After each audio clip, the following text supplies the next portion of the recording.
Imagine a machine, vast and complex, operating in every corner of the United States. It hums beneath the surface of daily life, invisible to most, yet its presence is felt everywhere. This machine is not confined to a single city or state. It stretches from coast to coast, quietly shaping the lives of millions. It never stops, running 24 hours a day, 7 days a week.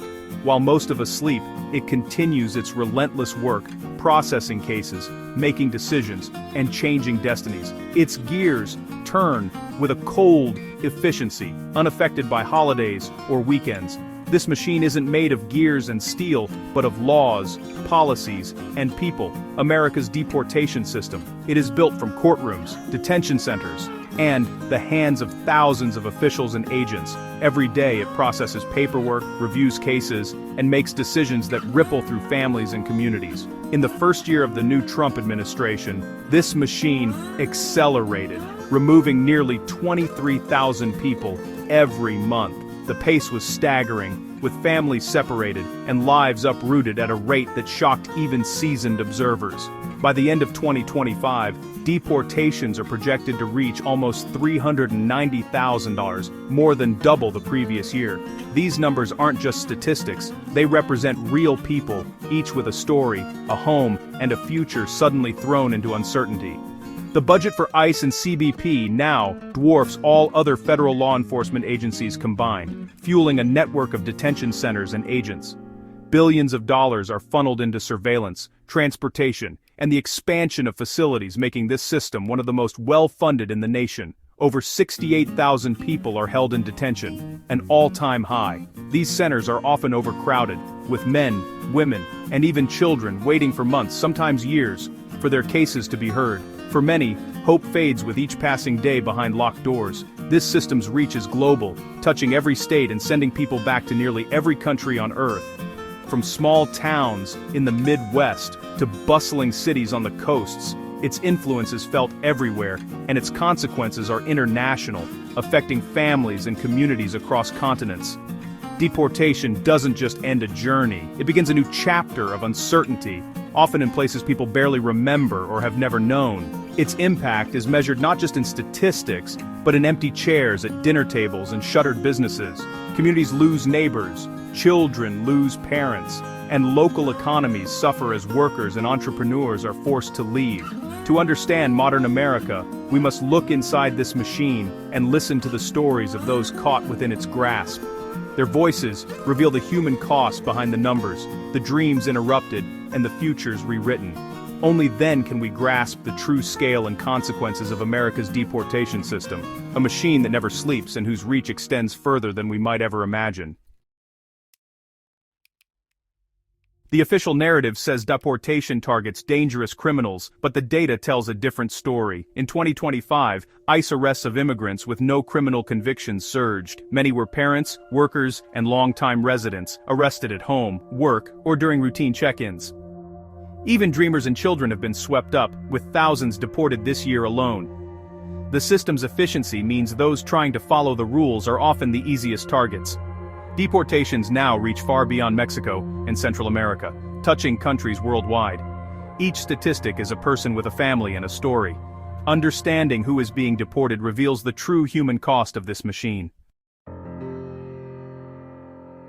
America's deportation machine has deep roots, stretching back over a century and shaped by the country's ever-changing relationship with labor and the law. From the earliest days, the nation's approach to immigration was driven by the need for workers and the desire to control who could stay. For much of its history, the U.S. welcomed immigrants to fuel its booming industries, from railroads to agriculture, inviting millions to build the nation's infrastructure and economy. But deportation as a federal power wasn't written into the Constitution.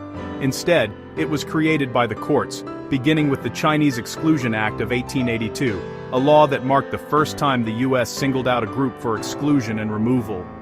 Over the decades, programs like the Bracero program brought in temporary workers from Mexico to fill labor shortages during World War II and beyond, while mass deportations like Operation Wetback in the 1950s expelled hundreds of thousands, often with little regard for families or legal status. The 1965 Immigration and Nationality Act ended the old discriminatory national origin quotas, but it also imposed new numerical caps on immigration from the Western Hemisphere, suddenly making many long-standing migration patterns illegal and cutting off legal pathways for many.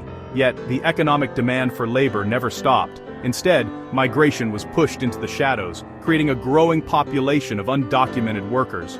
Workers who once crossed the border legally to fill jobs now risked arrest, detention, and deportation, their lives upended by changing laws. This legal shift created today's large undocumented population, families and individuals living under constant threat, often in the shadows of the very communities they help sustain. The system's foundations are built on a cycle of labor demand and political exclusion, with laws and policies shifting to reflect the needs and fears of each era. This complex and often contradictory history set the stage for the modern deportation machine, a system still shaped by the push and pull of labor, law, and politics. After 9/11, immigration enforcement was transformed by a new focus on national security. The Department of Homeland Security was created, and immigration agencies were militarized. Billions were spent on surveillance, border fences, and doubling the number of agents. Laws like the Patriot Act expanded detention and deportation powers. Programs targeted men from Muslim and Arab countries, blurring the line between immigration and criminal law. The system's vast capacity, built for counterterrorism, was soon turned on all undocumented immigrants. National security became the justification for unprecedented enforcement. This shift cemented the idea of the immigrant as a potential threat, fueling the machine's growth. The deportation machine runs on numbers, quotas, targets, and performance metrics. Congress funds ICE with the expectation of results, including a mandate to keep tens of thousands of detention beds full. Agents face relentless pressure to make arrests, often targeting those easiest to find. People at check-ins or routine appointments. Arrests of non-criminals have soared as every detention counts toward the quota. Sanctuary city policies force ICE to conduct broader, less targeted raids, sweeping up bystanders. The focus on statistics turns people into numbers, detaching deportation from any assessment of their lives. New laws make it harder for detainees to get bail, keeping beds full and the machine running. This relentless math drives the system, consuming lives in pursuit of quotas. Collateral enforcement means ICE agents often arrest not just their target, but anyone else they encounter. Targeted raids become broad sweeps, spreading fear throughout communities. People are arrested at home, work, or even while taking their children to school. This practice erodes trust, making people afraid to report crimes or seek help. Expanded enforcement powers now allow even routine immigration appointments to become sites of arrest. Any interaction with the system can lead to detention and deportation. The result: a community living in fear, where following the rules can be a trap. Collateral enforcement turns the entire system into a net that catches far more than its intended targets. Behind every statistic is a human story. Each number in a report, each data point in a chart represents a real person with hopes, dreams, and loved ones. These stories are often hidden behind headlines, but they are the heart of the immigration debate. Take Barbara Gomes Marques May, a Brazilian film director living in Los Angeles. She went to what she thought would be a routine immigration interview, a step toward building a life in the US, and was suddenly arrested by ICE, her future thrown into chaos in an instant. Barbara had no criminal record. She was married to a US citizen, had a home, a career, and was following every rule set before her. She believed she was doing everything right, but that didn't protect her from the system. Her arrest sent a chilling message, not just to her, but to thousands of others. Even those seeking legal status, who try to follow the law, are at risk of being swept up and detained without warning. Detainees like Barbara are often moved far from their families, their communities, and the legal help they desperately need. This separation makes it nearly impossible to fight their cases or even to stay in touch with loved ones, compounding the trauma of detention. Detention centers are notoriously overcrowded, with people packed into small spaces, sleeping on floors or thin mats. Reports of poor conditions, lack of medical care, and even deaths in custody are disturbingly common, painting a grim picture of life inside. When a parent is deported, the consequences ripple outward. Families are torn apart, Children are left behind to navigate life without their mothers or fathers, and entire communities are destabilized by the loss. The effects don't stop at the family. Businesses lose valued workers, schools lose students, and children face lasting trauma. The fabric of society is weakened, and the pain of separation lingers for years. Barbara's case drew public outcry and media attention, sparking protests and calls for change. But for every story that makes the news, there are thousands more that go unnoticed, their suffering hidden from view. For every headline, thousands are quietly removed from their homes and communities, leaving behind broken lives, empty places at the table, and unanswered questions.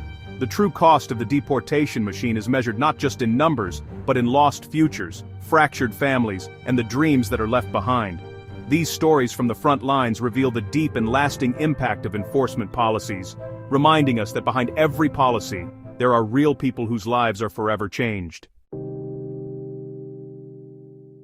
America's economy depends on immigrant labor, yet billions are spent to remove these very workers. Immigrants fill essential jobs, start businesses, and contribute billions in taxes. ICE and CBP's combined budget exceeds $25 billion a year, more than all other federal law enforcement agencies. This money funds a system that shrinks the labor force and disrupts local economies. Mass deportations leave crops unharvested, projects stalled, and businesses struggling to fill jobs. The government spends tens of thousands per deportation, only to lose tax revenue and create new burdens on public assistance. It's a cycle of spending to create and then manage problems. These resources could be used to process asylum claims or create legal pathways for needed workers.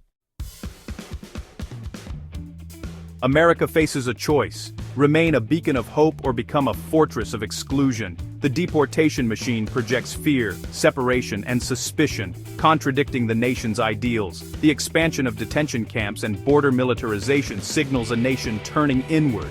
Reform means embracing complexity, creating legal pathways, and recognizing immigrants' humanity.